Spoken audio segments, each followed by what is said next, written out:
आदाब नाजरीन, इस्तकबाल है आपका हमारे इस प्रोग्राम जानकारी से कामयाबी तक में।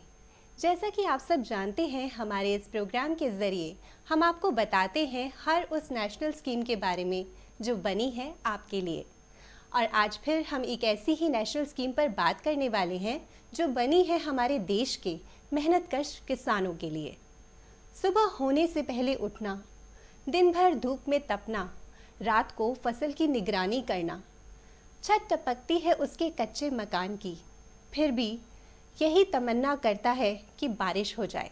मुल्क के किसानों को मजबूत बनाने के लिए हुकूमत ने कई नई स्कीम्स भी लॉन्च की हैं, जिसका पूरा फ़ायदा किसानों की जेब तक पहुँचे। 24 फरवरी 2019 महज एक तारीख भर नहीं, ये वो एक यादगार दिन है जब किसानों को मुआशी तहफ़्फ़ुज़ देने के लिए किसान सम्मान निधि योजना लॉन्च हुई और इस योजना का फ़ायदा तकरीबन 11 करोड़ किसान उठा रहे हैं।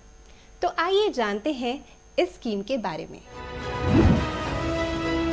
और इस पर बात करने के लिए आज हमारे साथ मौजूद हैं ministry of agriculture and farmers welfare के additional commissioner doctor Meena ji. Doctor Yadram Meena ji, आपका हमारे इस प्रोग्राम में खैर मकदम है। इससे पहले कि हम आपके साथ इस स्कीम के बारे में बात करें, आइए इससे जुड़ी एक रिपोर्ट पर नजर डालते हैं। पीएम किसान सम्मान निधि भारत के किसानों का बहुत बड़ा संबल बनी है। हर बार हर किस्त समय से हर साल हजारों करोड़ रुपए का ट्रांसफर बिना किसी बिचौलिए के, बिना किसी कमीशन के। पहले कोई कल्पना भी नहीं कर सकता था कि भारत में ऐसा भी हो सकता है। आज की राशि को मिला दें तो किसान सम्मान निधि के तहत किसानों के खाते में 1,80,000 करोड़ रुपए से ज्यादा ट्रांसफर हो चुके हैं। आज उनके छोटे छोटे खर्चों के लिए ये किसान सम्मान निधि बहुत काम आ रही है। ये निधि है मान सम्मान की, कृषकों के कल्याण की। भारत सरकार की एक महत्वाकांक्षी योजना, प्रधानमंत्री किसान सम्मान निधि योजना यानी पीएम किसान, पूरे देश में फैला रही है किसान परिवारों की इस खुशहाली को। पीएम किसान योजना के अंतर्गत प्रत्येक भूजोद्धारी किसान परिवार को हर 4 महीने पर 2,000 रुपए की सम्मान निधि सीधे उसके बैंक में जमा की जाती है। इस योजना का उद्देश्य किसानों की खेती संबंधी जरूरतों को पूरा करना और किसानों की आय में वृद्धि करना है। మేము అన్నిటికీ సంతోషంగా తెచ్చుకుంటున్నాము, మంచిగా వస్తున్నాయి మాకు। पीएम किसान एक खूब फायद्याची योजना है। इस योजना के बाद साहूकार से कोई कर्ज नहीं लेना पड़ रहा। प्रधानमंत्री किसान निधि योजना से जो मेरे को 6,000 रुपए सालाना के मिलते हैं, उससे मैं बहुत खुश हूँ। మాకు ఇప్పుడు కూడా पीएम किसान వల్ల మా కష్టాలకు అప్పులు లేవు। मैंने 6,000 मिल गया, ये बहुत खुशी का काम जब आ गया। आज देश में ये कारवां बढ़ता हुआ पीएम किसान के 10 करोड़ से ज्यादा लाभार्थियों तक पहुंच गया है। पीएम किसान विश्व की सबसे बड़ी डायरेक्ट कैश ट्रांसफर योजना है। योजना में 100% खर्च का वहन भारत सरकार द्वारा किया जाता है। लाभार्थी किसानों की पहचान की जिम्मेदारी राज्य सरकारों की है। इस काम को तेज, आसान और पारदर्शी बनाने के लिए भारत सरकार द्वारा एक पोर्टल www.pmkisan.gov.in का संचालन किया जा रहा है। इस सुविधा के कारण लाखों किसानों के बैंक खाते में सम्मान निधि पहुंच जाती है। किसानों की शंकाओं और शिकायतों के तुरंत और प्रभावी समाधान के लिए भारत सरकार ने एक हेल्पलाइन सेवा शुरू की है। हेल्पलाइन नंबर है 155-261। ये सेवा 24 घंटे और 365 दिन उपलब्ध रहती है। भारत सरकार ने पीएम किसान के नाम से एक मोबाइल ऐप भी लॉन्च किया है, जिससे किसानों को अनेक सुविधाएं भी मिल रही हैं। पीएम किसान सम्मान निधि योजना गरीब और असहाय किसानों के लिए वरदान है। पीएम सम्मान किसान योजना से ये फायदा हुआ हमको कि जो अमाउंट हमारे खाते में आया, पैसा हमारे खाते में आया, उसको हमने जो है क्या कहते हैं अपने खेती बाड़ी में जो है खर्च किया। और उससे हमको बहुत लाभ मिला और सहयोग मिला। हमारे खाते में डायरेक्ट पैसे आते हैं। हमको लगता है कि कोई बैठा हुआ प्रधानमंत्री हमारे बारे में भी सोच रहा है। अभी हमने इस स्कीम से जुड़ी रिपोर्ट को देखा और अब आइए आगे जानकारी लेते हैं इस स्कीम के बारे में हमारे एक्सपर्ट के साथ। मीना जी, किन किसानों को इस स्कीम का फ़ायदा मिलेगा? प्रधानमंत्री किसान सम्मान निधि योजना का जिन किसानों को लाभ मिलता है उनके बारे में मैं बताना चाहूँगा कि जब शुरुआत में इस योजना को लॉन्च किया गया था तब छोटे और सीमांत किसानों को इसके अंतर्गत लाया गया था, जिसका मतलब था 2 हेक्टेयर से कम ज़मीन वाले किसान भाई। लेकिन मोदी सरकार की जो दूसरी पारी की शुरुआत हुई उस टाइम पहली ही कैबिनेट मीटिंग में एक निर्णय लिया गया कि जो बाकी बचे हुए किसान हैं क्यों ना उनको भी ये लाभ दिया जाए। तो जो ज़मीन की सीमा थी उसको हटा दिया गया था। इसका मतलब छोटे सीमांत और जो ज़्यादा जोत वाले किसान हैं उनको भी इसका लाभ देना तय किया गया था। तो सभी किसान जिनकी अपनी ज़मीन है अपने नाम से और उनके परिवारों को इनका लाभ मिलना चालू हुआ। परिवार की अगर हम बात करते हैं तो परिवार से मतलब है पति पत्नी और नाबालिग बच्चे, उनको इस योजना का लाभ मिलता है। अगर किसी किसान भाई के बड़े बेटे हैं, बच्चे हैं जो शादीशुदा हैं और उनके नाम से भी अगर ज़मीन है तो उनको अलग से इसका लाभ मिलना तय हुआ था। और जो संगठित रूप से कोई परिवार रहता है जिसमें 4-5 भाई हैं, बड़े हैं भले ही, और पिताजी के नाम से ही ज़मीन है तो किसी एक को ही उसका लाभ मिल सकता है। कहने का मतलब यह है कि जिन किसानों के नाम से ज़मीन हो और वो पहले से ही मतलब बालिग हैं, शादीशुदा हैं या कबारे हैं, वो कोई मायने नहीं रखता, लेकिन मतलब उनको इसका लाभ मिलना चालू होता है। मीना जी, क्या सोचकर इस स्कीम को लाया गया और इसका मकसद क्या था? प्रधानमंत्री किसान सम्मान निधि योजना को जब लागू किया गया था तो विशेष तौर पर ये ध्यान में रखा गया था कि हमारे जो छोटे और सीमांत किसान हैं जिनके पास कई बार जब अपनी खेती का काम चालू करते हैं, बीज के लिए या जो और आवश्यक सामग्री है, दवाइयाँ हैं, छोटे मोटे कृषि के यंत्र हैं, उनके लिए या जुताई के लिए पैसा नहीं होता था। तो ये सोच के कि उनको सीधे तौर पर जब पैसा मिलेगा, 6,000 रुपये भी सालाना मिलेगा, तो निश्चित तौर पर उनको अच्छी गुणवत्ता का बीज, छोटे मोटे उपकरण और कीट व्याधियाँ अगर आती हैं तो उसको नियंत्रित करने के लिए दवाइयाँ लाने के लिए पैसा हो, किसी साहूकार की तरफ ना देखना पड़े और वो कर्ज के तले ना दब सके। तो इस तरीके की मदद पहुंचाने के लिए प्रधानमंत्री किसान सम्मान निधि योजना को लागू किया गया, क्योंकि इससे सीधे तौर पर छोटे किसानों की भी एक तरीके से आमदनी भले ही 6,000 रुपये ही साल के मिलें, लेकिन सालाना 6,000 रुपये की सीधे तौर पर उनको आमदनी होती है, जिससे वो छोटे मोटे अपने कृषि के जो कार्य हैं उनको समयबद्ध तरीके से कर सकें और किसी दूसरे की तरफ उनको ना देखना पड़े। अगर कोई किसान इनकम टैक्स देता हो तो क्या उसे इस स्कीम का फ़ायदा मिलेगा? जी बिल्कुल सही कहा आपने, क्योंकि कुछ किसान ऐसे हैं जो दूसरा व्यवसाय भी करते हैं, खासकर जैसे कोई राजनीतिक हस्ती हो, कोई MLA MP रहे हुए हों, या मान लो ऐसे किसान हैं जो डॉक्टर इंजीनियर भी हैं प्रोफेशन से और वकील हैं और वो प्रैक्टिस करते हैं, इनकम टैक्स भी पे करते हैं। तो निश्चित तौर पर जो किसान भाई भले ही खेती करते हों लेकिन साथ में वो इनकम टैक्स भी पे करते हों तो उनको इसका लाभ नहीं मिलता। इसलिए ये उन्हीं किसानों के लिए है जो सिर्फ खेती किसानी पर ही आश्रित हैं, उनको कोई दूसरा व्यवसाय ना हो। और कई किसानी खेती ऐसे लोग भी करते हैं जैसे सरकारी कर्मचारी हैं, कोई अधिकारी हैं, वो रिटायर हो गए, तो रिटायरमेंट के बाद में जिनको 10,000 से ज़्यादा पेंशन मिलती है वो कोई भी अधिकारी इसके पात्र नहीं हो सकते।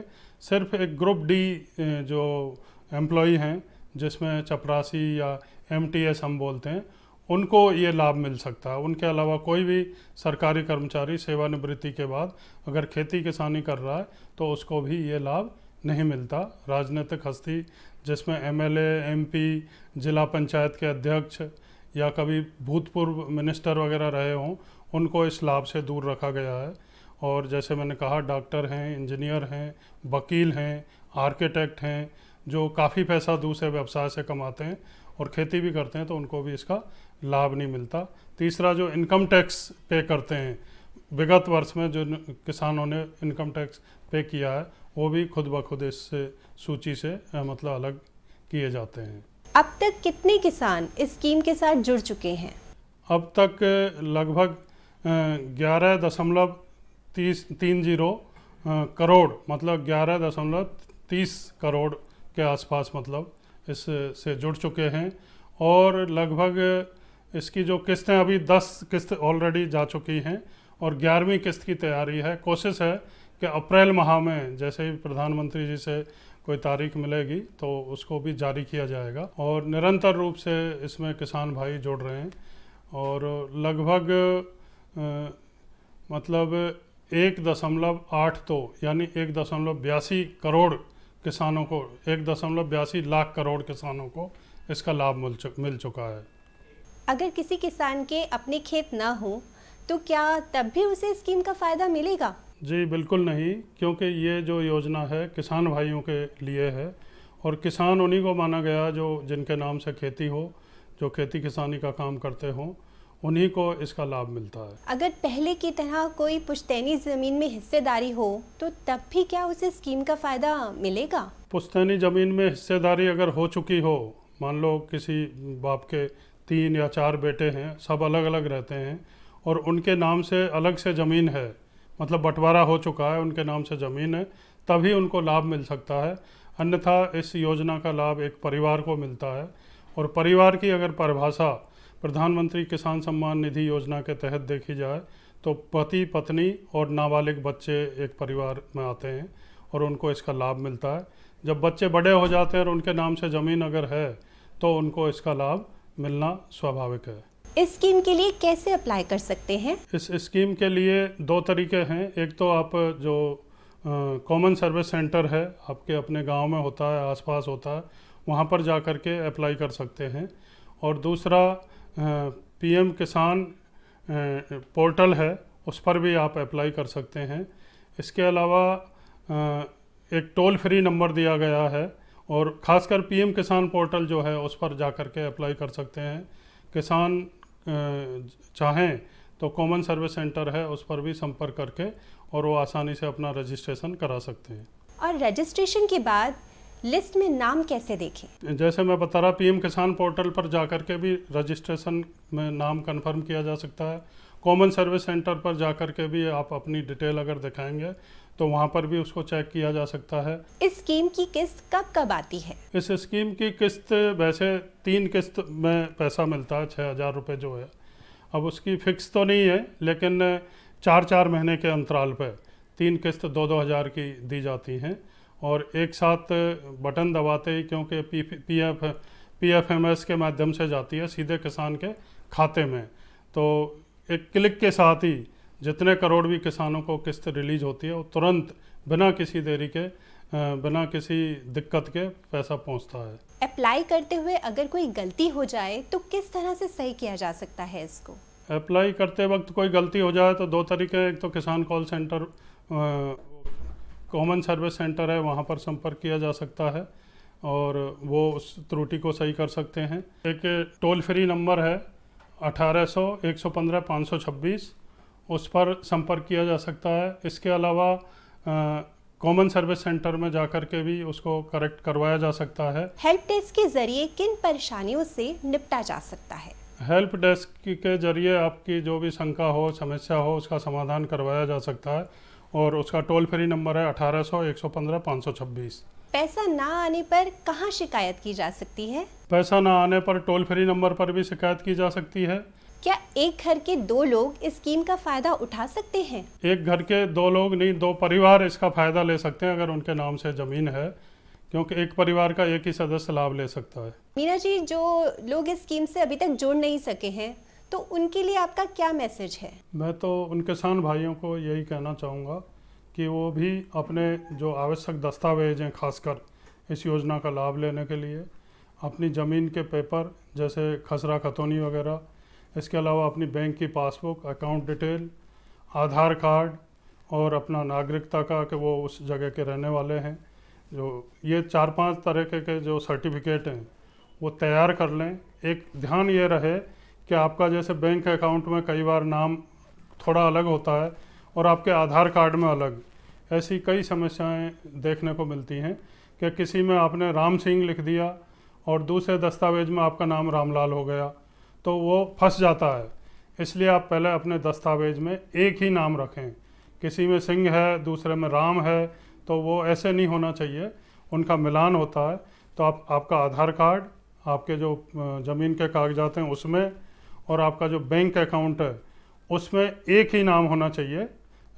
किसी में कई बार क्या है, नाम के साथ गोत्र भी लगा देते हैं लोग, किसी में जाति लिख देते हैं। तो मेरा कहने का मतलब है अपने दस्तावेज़ों को दुरुस्त करके और आप इस योजना से जुड़ें।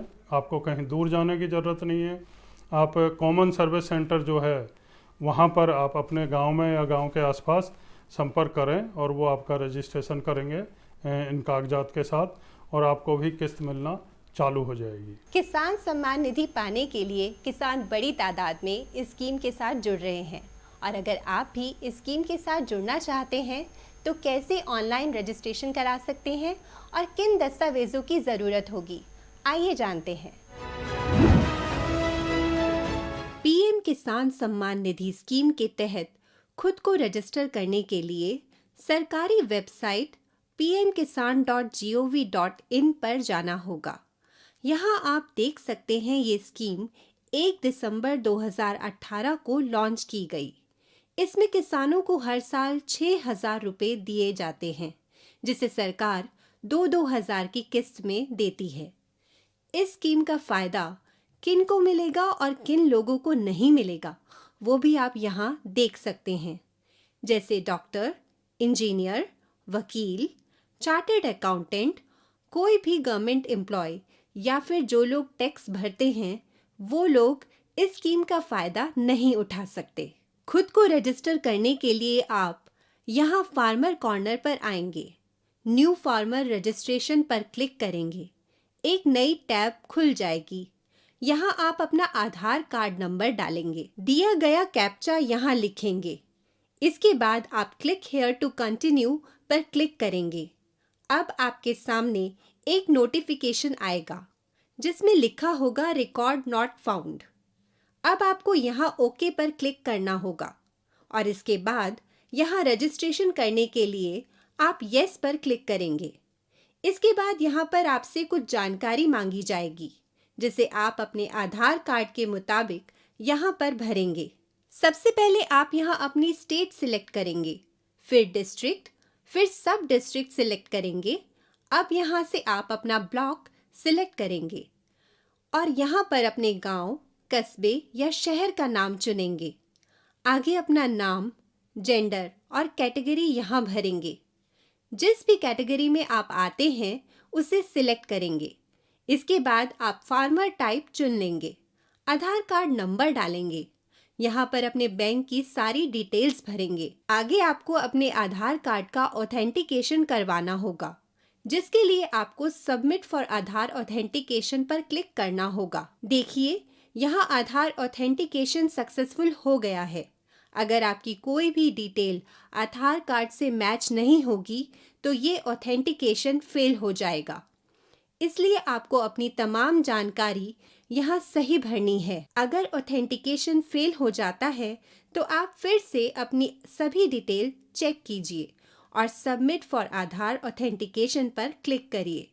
इसके बाद यहाँ नीचे आप अपना मोबाइल नंबर, पैदाइश की तारीख और यहाँ अपने वालिद, वालिदा या शौहर का नाम भरेंगे। अब आपको अपनी ज़मीन की ऑनरशिप भरनी होगी, जिसके लिए आपको ऐड पर क्लिक करना होगा। आप यहाँ सर्वे या खाता नंबर भरेंगे, खसरा नंबर भरेंगे और यहाँ पर आप उसका एरिया भरेंगे। कितनी ज़मीन आपके पास है वो बताना होगा। खाता और खसरा नंबर आपको स्टेट की वेबसाइट से मिल जाएगी। जैसे आप यूपी में रहते हैं तो आप यहाँ पर टाइप करेंगे यूपी भूलेख। अब आपके सामने एक टैब खुल जाएगी जिसमें आप अपना ज़िला सिलेक्ट करेंगे, फिर अपनी तहसील और अपना काम सिलेक्ट करेंगे। अब यहाँ पर आपको अपना खसरा नंबर भरना है, जो आप यहाँ से देखकर भरेंगे। इसके बाद यहाँ क्लिक करेंगे, कैप्चा भरेंगे और कंटिन्यू करेंगे।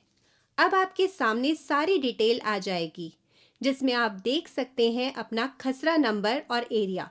ये तमाम डिटेल भरने के बाद आप यहाँ पर क्लिक करेंगे और आपका रजिस्ट्रेशन सक्सेसफुली हो जाएगा। इसके बाद अपने रजिस्ट्रेशन या स्टेटस चेक करने के लिए आप यहाँ फार्मर कॉर्नर पर आएंगे और स्टेटस ऑफ सेल्फ रजिस्ट्रेशन पर अपना आधार नंबर डालेंगे और सर्च करेंगे। इस तरह आप अपना स्टेटस बहुत ही आसानी से चेक कर सकते हैं। रजिस्ट्रेशन करने के बाद डिस्ट्रिक्ट लेवल पर इसको अप्रूव किया जाएगा, जिसके लिए वेरिफिकेशन होगा। अगर आपके ज़रिए दी गई तमाम जानकारी सही साबित होती है तो इसको अप्रूव कर दिया जाएगा, और अगर दी गई जानकारी गलत पाई जाती है तो इसको रिजेक्ट कर दिया जाएगा। इसके बाद आपको दोबारा से रजिस्ट्रेशन करना पड़ेगा। अप्रूवल मिल जाने के बाद आप यहाँ से बेनिफिशियरी स्टेटस भी चेक कर सकते हैं कि पैसा आया या नहीं। इसके लिए फार्मर कॉर्नर पर आएंगे और बेनिफिशियरी स्टेटस चेक करेंगे। यहाँ अपना आधार कार्ड नंबर या अकाउंट नंबर या फिर मोबाइल नंबर डालेंगे और डेटा पर क्लिक करेंगे। इस तरह आप देख सकते हैं कि अब तक किसान सम्मान निधि स्कीम की कितनी इंस्टॉलमेंट आ चुकी हैं। तो देखा आपने कितना आसान है इस स्कीम में खुद को रजिस्टर करवाना। अब तक इसकी 10 किस्त आ चुकी हैं और अगली किस्त जल्द ही जारी हो जाएगी।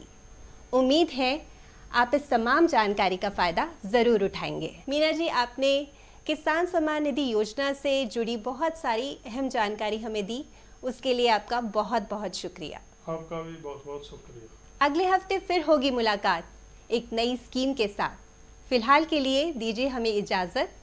आदाब।